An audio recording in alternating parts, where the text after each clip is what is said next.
Welcome back to Open House Hamilton. Today our guest is James Favron. Oops, I think it's pronounced Favron. June 6th, the Summer Kickback is on. Once again, it's Dave and Kai. Don't forget to press subscribe and like.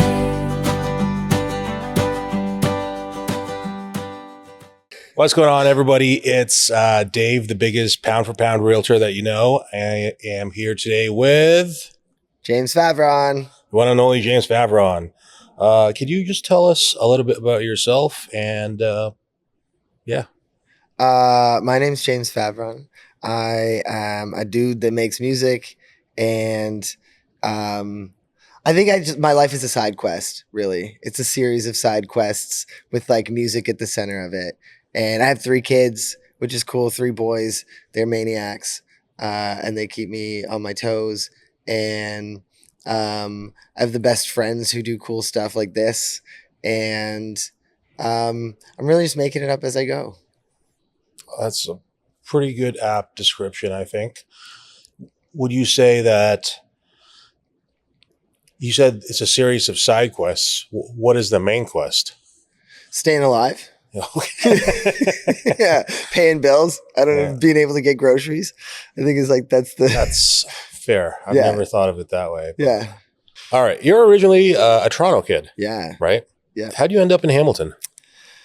Life. I honestly, it was my kids really. When Jax was born, or when just before he was born, my parents had moved out to this small town kind of on Lake Erie, which is about an hour outside of Hamilton, called Dunnville. And me and his mom ended up moving out there because we were kids having kids, and Toronto's really expensive. So we went out there, and then was out there, until Jax was born. Then we had Bo, then we had Casey. And then when we split up, it's a small town, and I was like very involved in the small town. And I needed to get away from the small town when we split up because everyone just knows everyone's stuff. And then also, I'm such a city kid. I was like, I need to get back to the city. And because they go to school out there, Hamilton was the closest city that I could move to, for me to be back in a city, but also for the commute for their school. A balance. Yeah. So that's how I ended up in Hamilton. And I love it. I'm glad that I did. Yeah. Yeah. So you didn't have any prior, let's say, connection to it? Not really. I mean, I had when I was making music and doing all that stuff in Dunnville too. So I had met Marconi, who owns Halo Studios, back when it was above the St. Hollywood. We had done some sessions there. With a band that I had at the time. I think we played the St. Hollywood. We played the Casbah, I think. So we had some connections to the music scene out here. Again, just because it's the closest city. But none of those, there wasn't a huge carryover from that era to my life in Hamilton now. Okay, fair enough. How long were you in Toronto, and was it long enough that you were doing music there? Yeah, so I was in Toronto for 23 years, born and raised in the city. And I mean, I've been doing music since I was 6, right? So yes, but not anywhere near the capacity. I was a drummer, before. So I played through high school, I played drums in a punk band. And we were doing shows around the city in Mississauga and, the GTA. But that was a very different, I wasn't building a fan base or a career as the artist. I was in a band that was doing that. And it wasn't until I moved away from Toronto that I started writing songs on my own and putting that music out into the world. So, Yeah, it was kind of like two separate lives in a weird way. Okay. Before and after kids?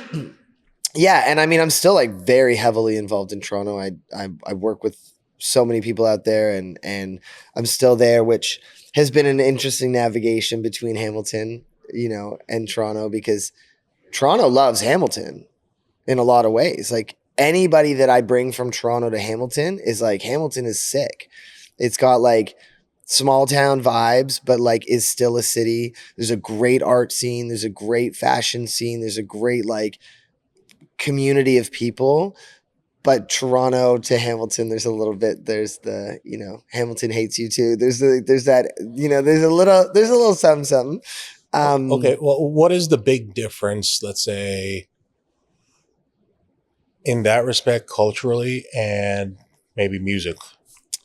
I think culturally, Toronto is where people immigrate to. So there's a whole different mentality about like who is Torontonian. Like it's a pretty welcome and open place. Like if you decide to move to Toronto and say you're from Toronto, you kind of just are from Toronto then, right? And because of that, I think there's an openness to people bringing like their culture and their identity and like infusing that into the city and into the sound of the city and into the flavor of the city and all that sort of stuff. I think Hamilton, because Hamilton historically is more of a like working class city, I think it fights to keep its traditional identity of like Steel Town. Right. And so it's like if you come to Hamilton, there's more of an expectation that like you adapt to Hamilton, as opposed to with Toronto. It's like if you come to Toronto, like what do you bring into the table? And both are beautiful. I think I really respect Hamilton's like self-preservation and like holding on to its identity. But as a Torontonian who grew up in that melting, like I was just saying to a friend the other day, like I think like subconsciously, like growing up, I like Toronto was basically a Caribbean city. Like it was Jamaica to me. Like Caribana was the biggest event of the year. Like most of the restaurants we went to were like Jamaican restaurants. Like growing up in Toronto, like it wasn't like white Canada. Yeah, that's not where that's not how I grew up in any way. So I've always just kind of like had that sort of everyone brings their thing to the table. And I think both are really cool, but it's just learning to navigate them. I think I understand what you're saying. It is one of those things where Toronto is the biggest thing around. So culturally, people immigrate there because that's where it's going to be more diverse. Yeah. So, and it continues to grow to be more diverse. Yeah. Hamilton, on the other hand, is not as big, so you don't necessarily immediately think that's the place to immigrate to. Yeah. But in reality, though, it is considerably bigger than a lot of smaller cities. Yeah. So it is actually quite a bit more diverse than, let's say, going further south down to like London. Oh, for sure. But even Toronto is a really interesting case study, because I was just talking to a friend about this yesterday with like New York. New York is obviously significantly bigger than Toronto. But it's still like pretty segregated culturally in the boroughs. Like Manhattan, because Manhattan is like the tourist area, you get a lot more of the sort of melting pot of multiculturalism, but it's almost like done on purpose to like meet the needs of all the like tourists that come through. So they have like, they have things to like feel relatable to anybody that might come visit Manhattan. But like the boroughs are still like, they're very much, at least from my experience there, I can feel the shift of like going Ethnic from neighborhoods. different neighborhood to different neighborhood. You see it like all of a sudden all the bodegas are Spanish. Yeah. You know what I mean? And like if you don't speak Spanish, you're kind of like out of place, right? Like so you do see it as more of a hard change. So I don't necessarily think it's a size difference between Hamilton and Toronto. I just think like that's something that Toronto has cultivated really, really well. Yeah, there's a lot of Is the history to multiculturalism. that. Yeah. Fair enough. Musically, do you think, or can you pinpoint the biggest difference? Hamilton is more of a rock city than Toronto, for sure, Okay. I would say. If you look at the bands that have come out of Hamilton, the Arkells, the Nil, Monster Truck, like even like Tara Lightfoot, and like you're looking at more of the like blues rock, like heavier stuff. And then on the hip hop scene and the pop scene, I think Hamilton tends, for me at least, I would say they lean more like boom bap, sort of 90s traditional hip hop, whereas Toronto is more the like Drake R&B hip hop sort of crossover, I would say. That would be the biggest, if I had to like define That's the a two fair cities. description. Yeah. That's a fair Hamilton is description. surprisingly has a much bigger like cypher and freestyle community than Toronto does. Yeah. In my experience, whereas like Toronto has like listening room and like those spaces where it's more like more like R&B, hip hop crossover. That's a good description, I think. Yes, I nailed it. Your early career was in punk, as you said. Yeah. How did you go from that to rap? Well, rap was the genre that I fell in love with first. So when I was a little kid, my first introduction to like music was Kirk Franklin, Mary Mary, like Christian hip hop R&B stuff.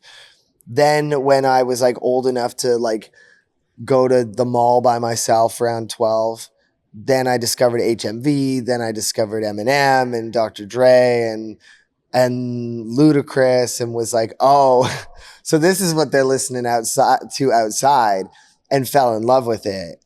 And had to like secretly listen to it because I grew up in a very Christian house, so I wasn't allowed to listen to it at home.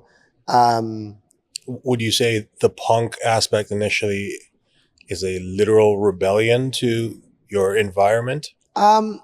No, because I wasn't even really like on the punk side of things. Like Blink was my biggest influence on the punk side of things. So it wasn't even so much that like it was the rebellion of it. I think because I was drumming, that was the most fun genre to like drum in. Like I'm not Right. like a moody person. I'm not like an angsty person. So as a drummer, you're kind of more limited on like where you end up if you're pursuing like band life. And the like pop punk scene of the early 2000s was kind of where I landed. And it was also like the biggest thing at the time, like that, you know? I listened to a lot of emo, Yeah. punk, Yeah. post-hardcore. Yeah. Even that was like a little heavier than I listened Yeah. to some of it, but like for me, it was more like Blink, Sum 41, Newfound Glory, All Time Low, like that sort of like fun pop punk, Yeah. which is now like kind of what I.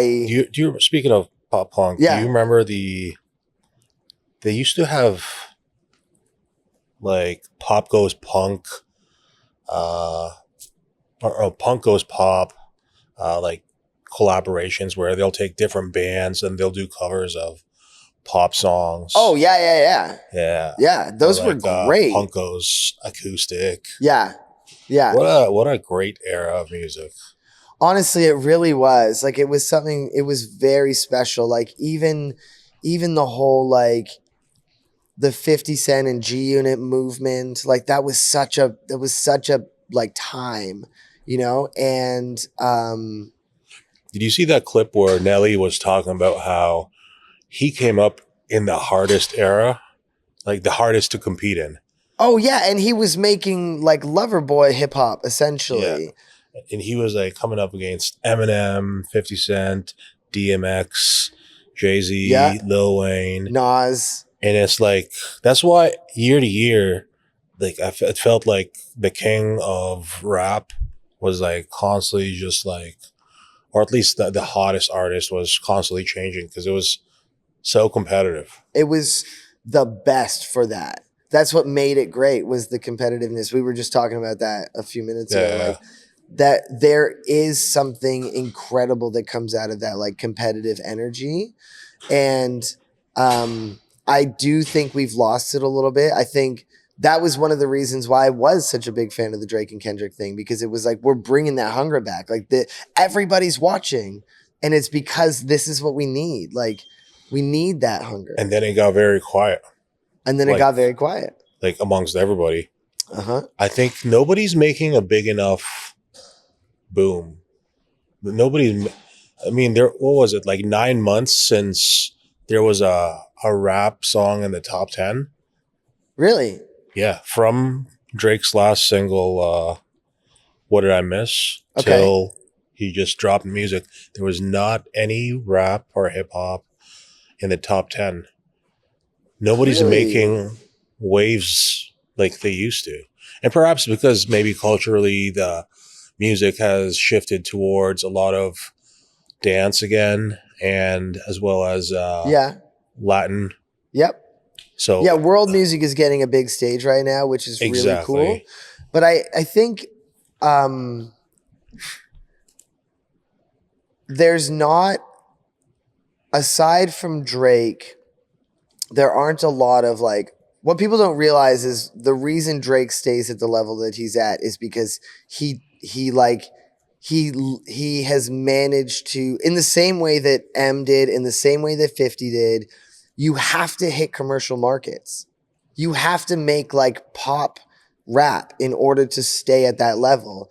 And if you look at in the like rap scene on the like newer people, like you look at like a NBA YoungBoy or like some of these guys, they're selling out arenas, but they're not ending up in the commercial space because the music is like too hard to follow, which is ultimately like the Kendrick problem too, is like Kendrick is also selling out arena tours easily, but the only time he's making commercial songs is when they're in Black Panther or when, you know what I mean? Like, so he's got those moments, but that's not what he's making music for. Whereas like in the early, like late 90s, early 2000s, hip hop artists were specifically trying to take over the commercial marketplace, and they're not anymore.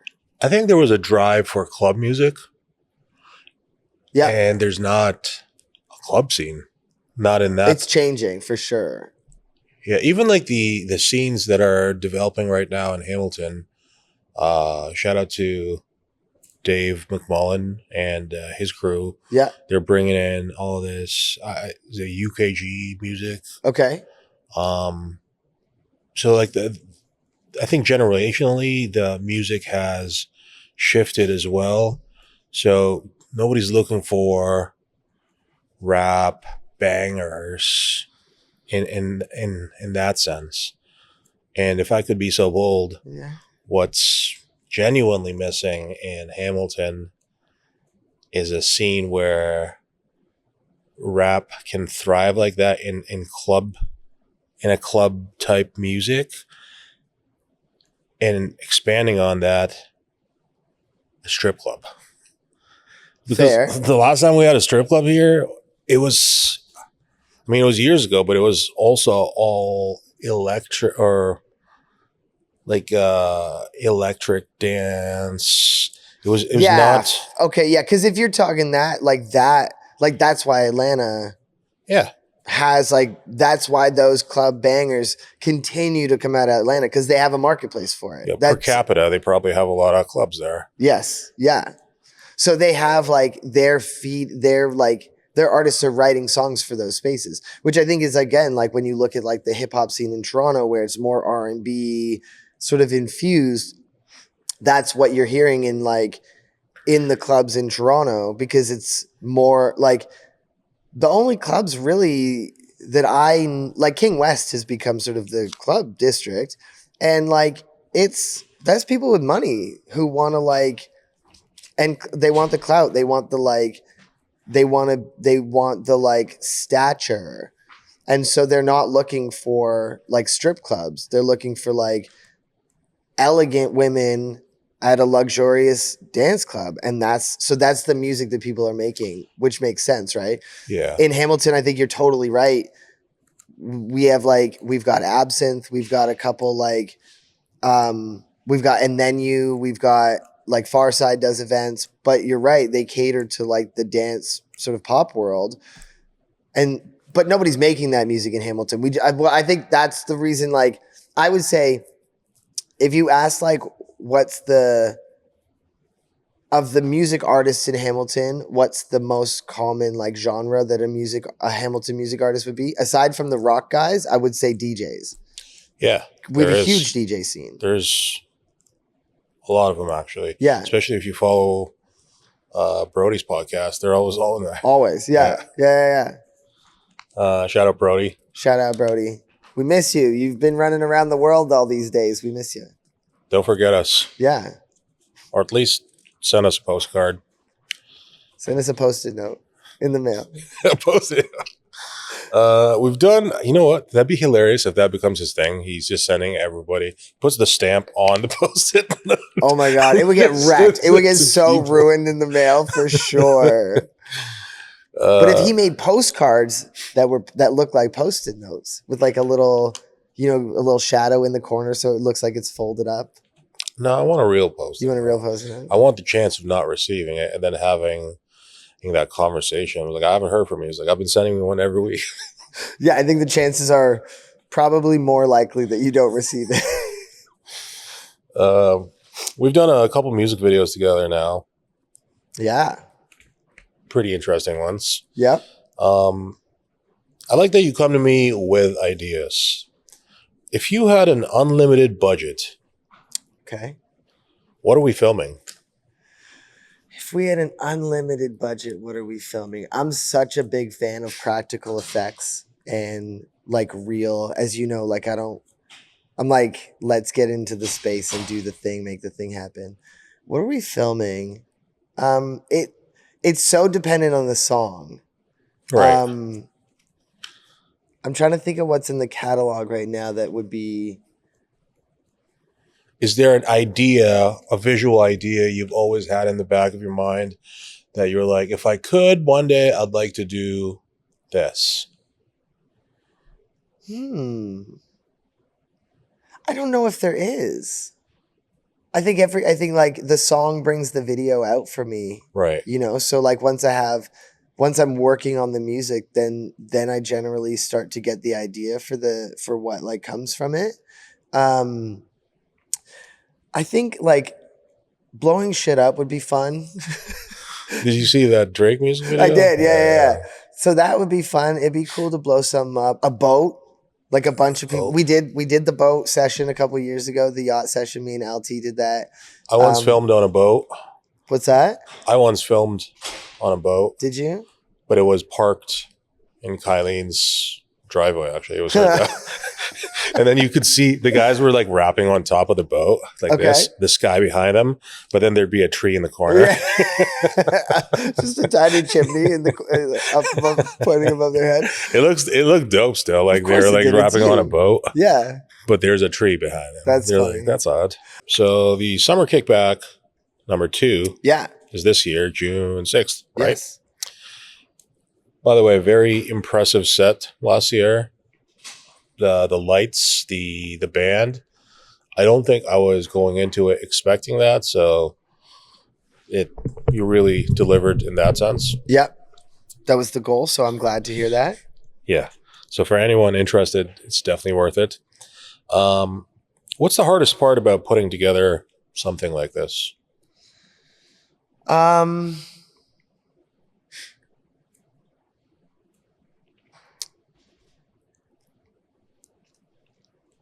I mean, like money makes everything work more smoothly. We work on a pretty tight budget. Last year it was 0.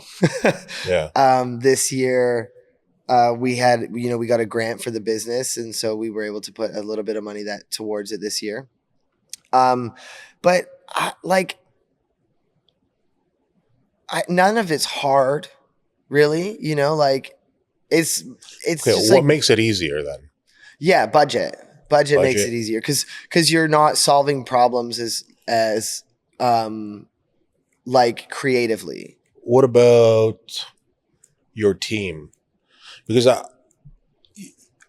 you get you got a solid group or a team within the community that helps you out Yeah. through this, right? Yeah. I can't imagine having to figure out everything and then figure out who's going to be able to help you with these things without people you can rely on. Yeah. That honestly, your team is everything. And last year, essentially last year, Josh Arcari and I produced the show together.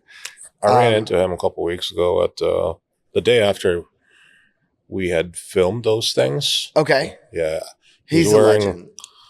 This long green textured, almost grass-like. I don't know what exactly it's called, but I remember looking at it. I was like, "Who's wearing this?" And I was like, "I know that guy." That is exactly what you would see Josh wearing. He is like one of the most genius and creative people that I know. We were just talking the other day. He was showing me some new projects that he's working on in the like light world. He's just insane. So we produced it last year, and then I was managing everybody along with, like, I programmed all the lights for all the songs. I put the set together. Obviously, like, coordinate the band, coordinate the volunteers, all the PR and media stuff, all the like reaching out to brands for partnerships and businesses for collaborations. Like, so last year was like a 2-man show obviously without discounting all of the little like things that like my bandmate, like the band members took on to be helpful, and obviously Octavia being super helpful. But like formally, the team last year was Josh and I, and then just like asking for help. This year, Octavia she's officially the director of operations for the Better Days Club. So she's managing all the volunteers this year, which is amazing. That's awesome. And my manager, Khadija, who recently, again, we've been friends for years, and she recently was like, I love you and I love what you're doing, and I want to be a part of it and support it. So she has years of experience as an artist, but also as like a self-managed artist within a group. So lots of experience doing that. So she has come on and is like just opened so much mental space for me to like do more of all that work. But it is delegation, and it's like it's trusting people. But like yeah, I mean, I think our total team this year between volunteers, band, all that sort of stuff is like 20 people, which is a lot, but not a lot, So Octavia's managing all the volunteers, and because we've been doing the brand stuff together for about a year now, between her and I trust her wholeheartedly. She's saved my ass on things I've forgotten a ton of times. Yeah. And she's like really shown that like she cares about the community and the brand and what's happening. So I fully trust her. And I was with a friend the other day who is volunteering at the event, and she was asking me some questions, and I was like, Octavia's in charge. She's like, what, do you not have the information? And I was like, no, I do, but Octavia's in charge. Like that's fully in her court. Like, and I don't want to think about those answers, even though I know them. Talk to her, That's fair. So having that is like huge. And then obviously like my bandmates step up and like take things on. But I guess I'm just really fortunate that people want to bless me with their time and their talents and their energy. Yeah. I think, you have this quality that people are drawn to. They see, I think, the genuineness and the potential. That's why I reached out to you in the first place to Yeah. work on a music video. I was like, I'll fuck with that. Yeah. I mean, for me, it's like as long as I'm the hardest working person in the room, I'm happy. Like, I will say, like, I will collaborate with almost anybody at least once. If you fuck it up, I won't call back, but like, I will, like, I'm so into that. Like, you got an idea, you want to do something, never reach out to me with like an idea that I had that you also then want money from me for. Cause like, I'm not lacking ideas. Yeah. I'm not lacking projects. So if you got an idea you want to pitch, like, let's collab on it and jump in it together. But I just have to make sure I'm the hardest working person in the room. And That's then fair. people have things, if they want to get involved, then so yeah, there's a pile of stuff you can do if you want it. If you have the time, you tend to be a busy man. Yeah. You mentioned the brand earlier. How did you come up with the Better Days Club name? And where do you see the brand in the future? So the name came out of the song Better Days. I think it just Better Days didn't feel like a complete enough name for a brand. And I'm such a just like collaborative friend, work together kind of person that like club felt like the right thing, like the right identity for it. So that's how the name came about. What's the vision for the future? I think ultimately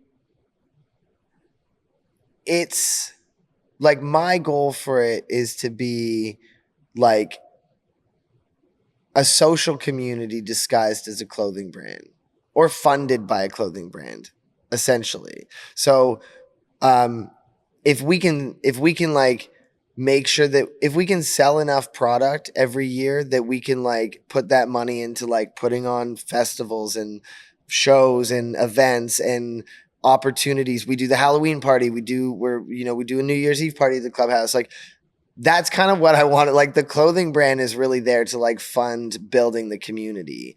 And then like expanding that to have like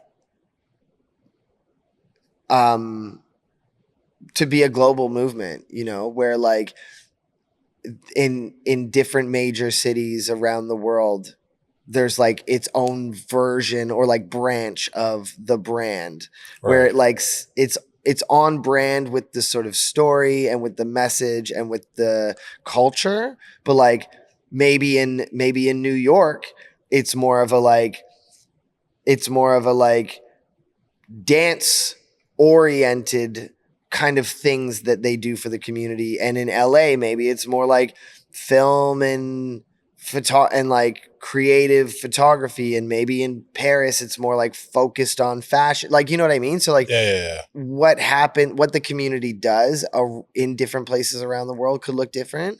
It contributes, and but the culture as a whole is like positivity, collaboration, like openness, growth, all those kind of things. That makes sense. Yeah. The Kickback, it's a very family-friendly event. We try. Yeah. Does having children influence you in being mindful of that, or does that, or how did that naturally just come about? I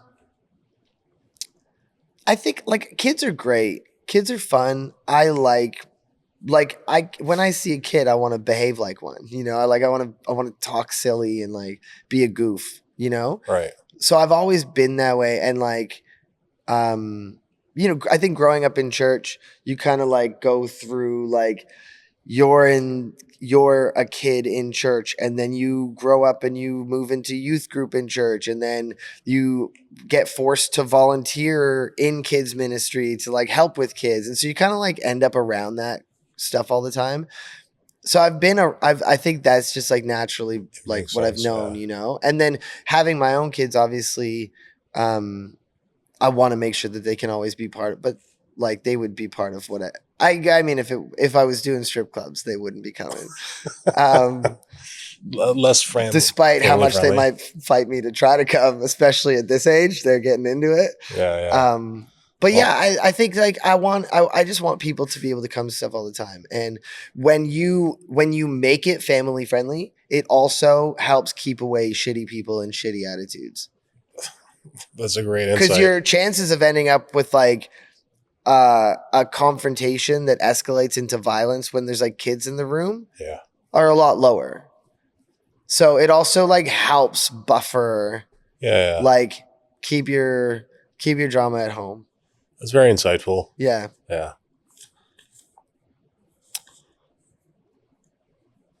When can people expect new music from you? Oh man. I've been rolling out stuff sort of quietly. You know, I did two new songs this year that I sort of just randomly dropped on DSPs. By the way, I like that freestyle you did. Oh, the Drake one? Yeah, that was so random. It just, again, that was one of those things where like I should not have done that. I'm so busy. But I was listening through Iceman and I heard that track specifically. And it felt like you had something to say. Yeah, I just felt like doing it. And so I think I like, it was the day it came out on Instagram. Like I wrote it an hour before dropping it on like and there's more. Like I only put 30 seconds or whatever up, but I'm over it now. I was going to put it on YouTube or like maybe put it on DSPs, but I'm over it now. But yeah, so I'm currently working on a second mixtape and on an album. Yeah.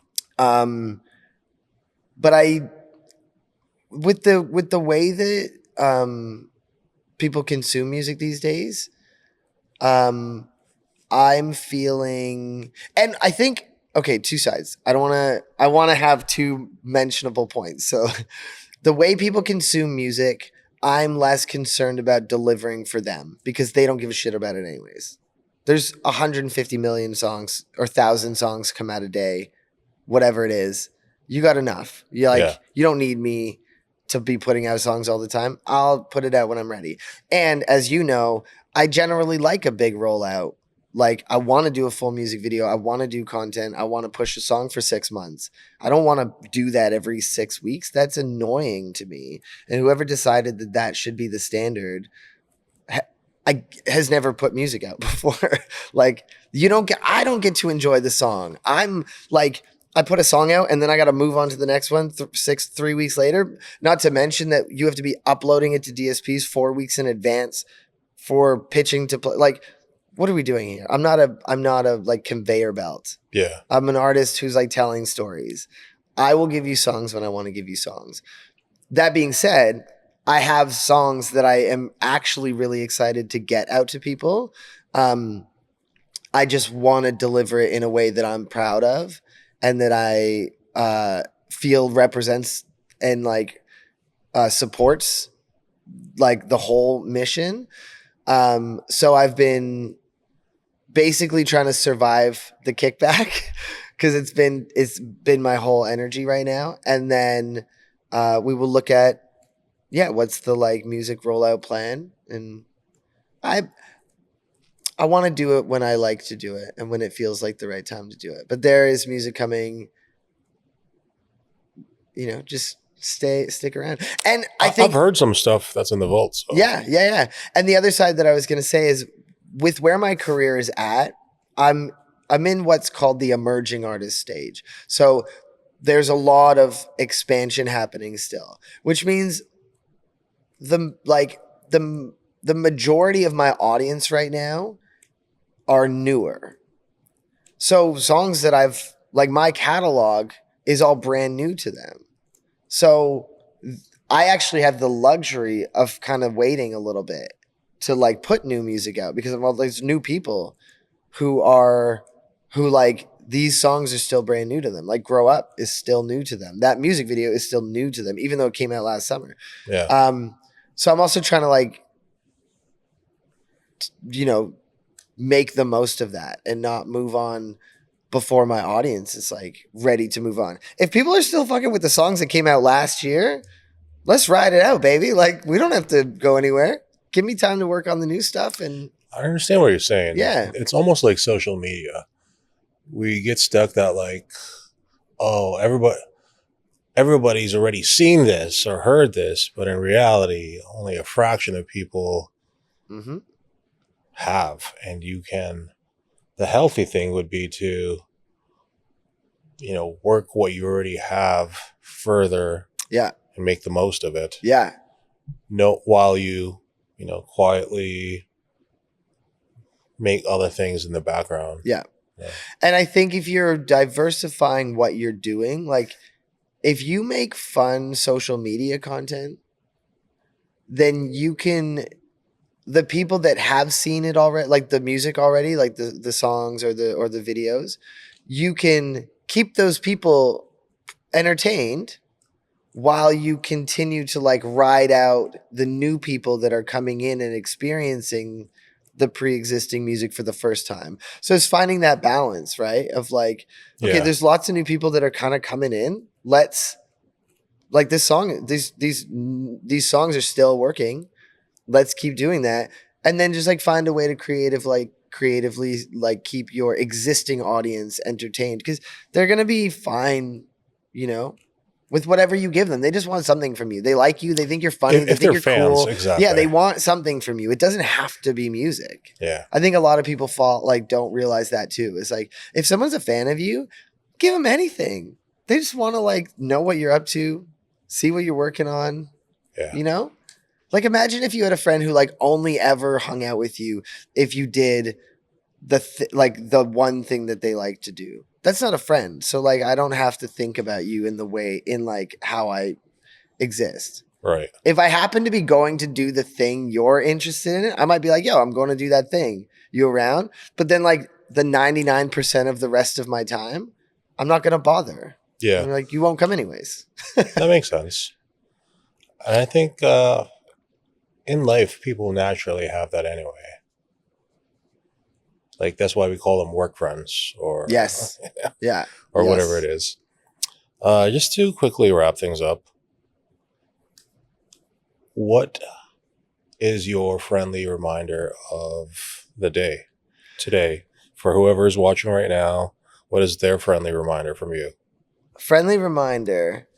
And I ask this because he has this series right now in his stories. Yeah, that came out of nowhere. Yeah, and they've been very insightful, pleasant, entertaining. Yeah. So, yeah, curious What's what a you friendly have. reminder today? I did one this morning, but I don't want to do that one again. Go look at the Instagram. Well, it'll be gone that's the now. thing. They live and die in the 24 hours. Yeah. So you can make this one live forever. Yes. So okay, now I'm trying to think of like, what is the heart of the friendly reminders? Okay. I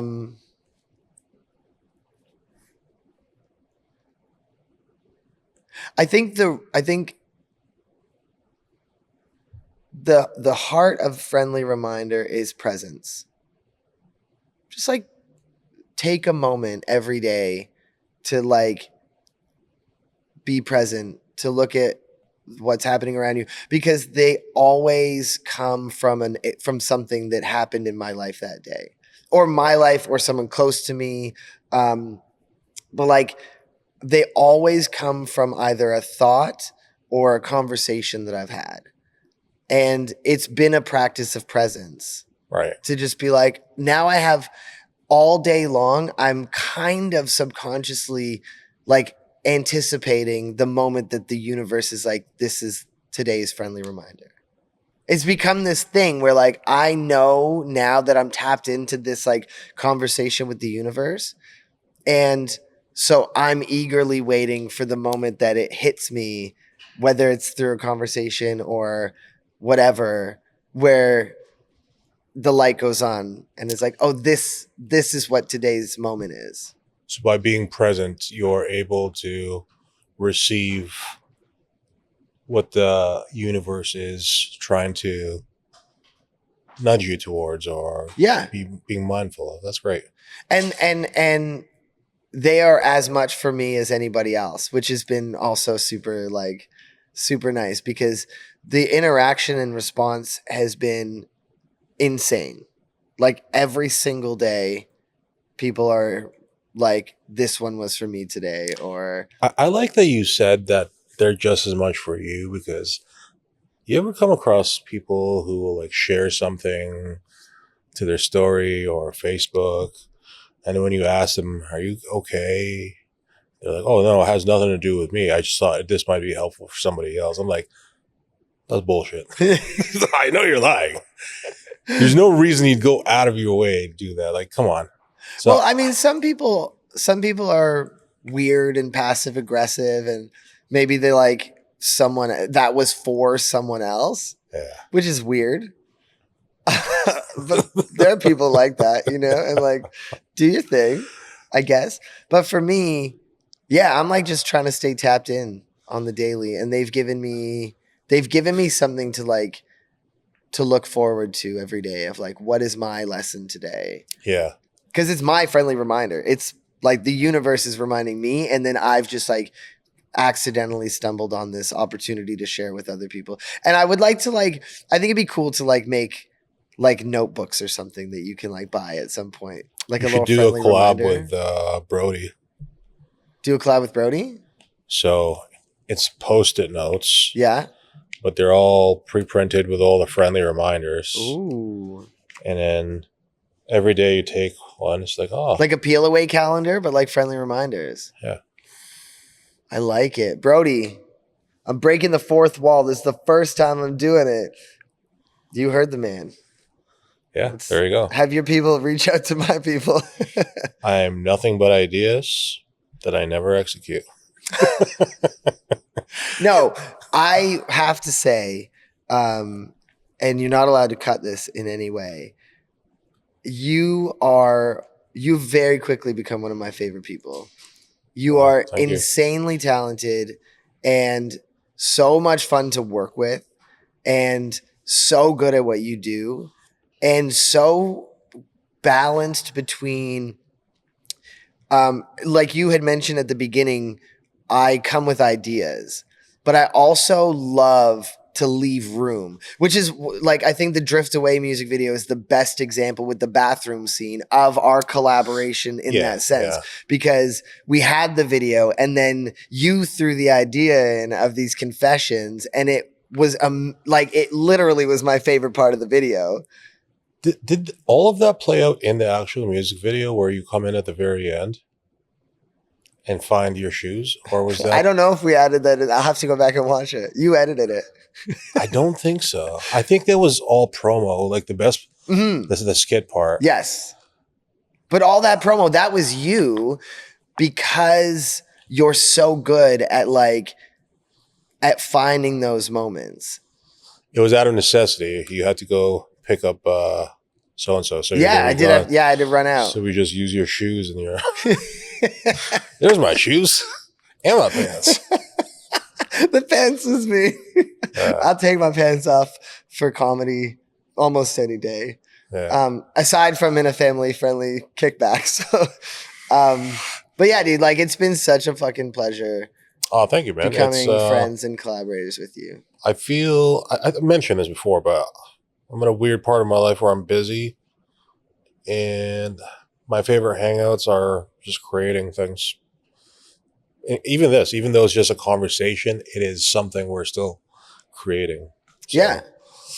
My friendly reminder of the day is subscribe and like, and find out more about James. Tell him how they can find you.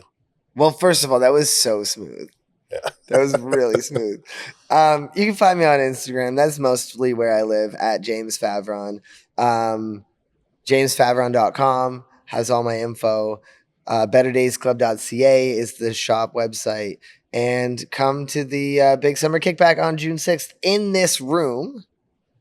It's going to be the party of the summer. Yeah, I don't know if they can see this room, but you can get it'll be in this room. no, check out his promo clips on Instagram. You'll get a sense of the space. Yeah. They've been doing well, eh? They have. Yeah. The engagement's been great. And I was in Toronto last night for an event, and a bunch of people. I think we're gonna have a pretty solid group. Like, if those come out. likes turn into Yeah, people, it's going to be pretty solid reception. fingers crossed. Yeah, People like to wait until the last minute to buy the ticket. Are they but able honestly, to buy at the door? Yeah, we'll do tickets at the door too. They'll be $45 though. Not. I'm just kidding. I just had to give a solid deadpan. No, that was the same price at the door. That being said, if you're coming from outside of Hamilton, so if you're commuting in any way from Burlington, is a bit of a lob, but we'll give it to you. If you're commuting from outside of Hamilton, there is a discount code because gas is so expensive these days, or if you're taking the GO train or doing those things. So we want to like offset that a little bit. That's nice. So message me on Instagram if you're coming from out of town, and I'll send you that discount code. I would give it away on here, but people do be taking advantage of deals. Yeah. And we want to be able to keep doing this every year. And in order to do that, we got to pay the people that are performing. We got to, throw a pizza party for the volunteers afterwards.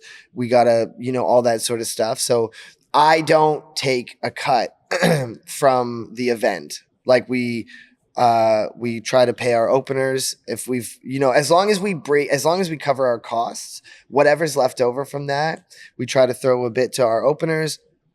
I throw a bit to my band, and then we try to do something for for the team. But I don't get paid off the kickback because I benefit from this in so many ways, both on the business side, but also just like as a person. Yeah. And this is something that I want for the community. So if we make $10,000, I don't get paid from that. It just means the artists that are performing and the band and the volunteers make more, like get paid more. So it rewards itself for functioning well and being able to progress for another year. Yeah, exactly. So for that reason, if you're coming from out of town, I will privately share the discount code with you. And if you're coming from out of town and you can buy a ticket at full price, again, that goes to paying people better. So that also is a cool thing you can do if you got it. Yeah. Awesome. Well, thank you for having us here at the Cotton Factory. And shout out Cotton Factory for having us here. And friendly reminder, support local. Peace.